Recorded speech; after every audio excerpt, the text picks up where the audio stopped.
know right now you are working on a podcast called How Leaders Lead, speaking to some great people. Tell us a little bit more about what that podcast is about and some of the folks that you have spoken to.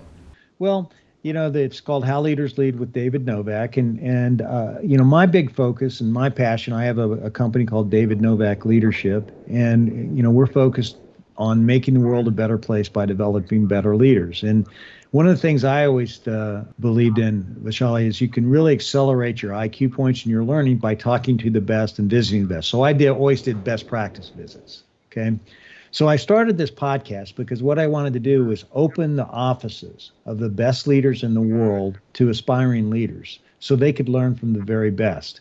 You can get in to see these people if you're a CEO, but it's hard to do that when you're coming up the ladder. So I wanted to give people something that was basically like a best practice visit. So I've done it with a wide variety of CEOs. Jamie Dimon from JP Morgan Chase. Okay, Indra Nooyi from PepsiCo. Evan Spiegel from Snap. Anil Bhusri from Workday, Shantanu Narayan from Adobe. These are just some of the CEOs that I've interviewed.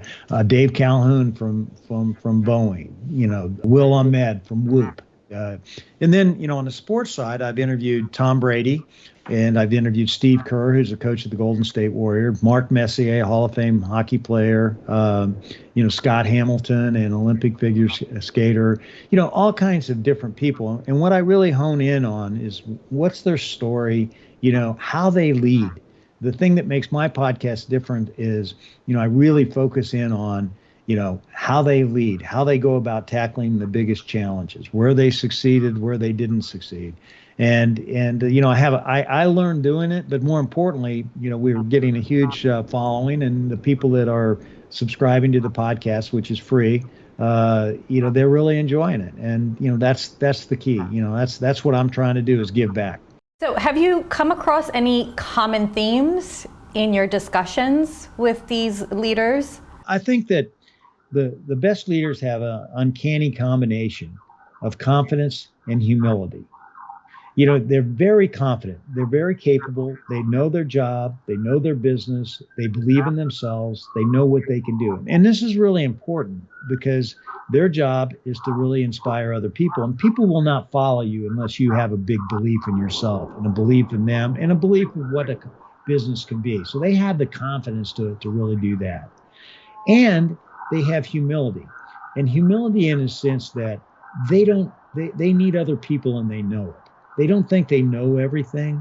They're constantly in pursuit of getting the right answer, and they don't care who it really comes from. And because of that, they have this incredible desire to have talent. They really want talent around them. They want talent in their organization, because I think they believe in the formula of success that I believe in, which is, if you get your people capability right, then you're going to satisfy your customers, then you're going to make money. Too many people start out saying, I want to make a lot of money, but they don't think about how you get there. And the only way you can ultimately get there is to have the people around you and in your company that can deliver the kind of products and services that you need to delight your customers so that you can ultimately make the money, which is, the end game, obviously. And what about some of the sports figures that you've interviewed? Do you see sort of a common theme there, or is it similar to what you see in the leaders and the business leaders? Well, I think one of the things about the sports leaders is they have an incredible belief to get back up, okay? That you get knocked down, you don't win every time, but they have this incredible perseverance to get back up and to continue to go forward. And again, they're incredible learners.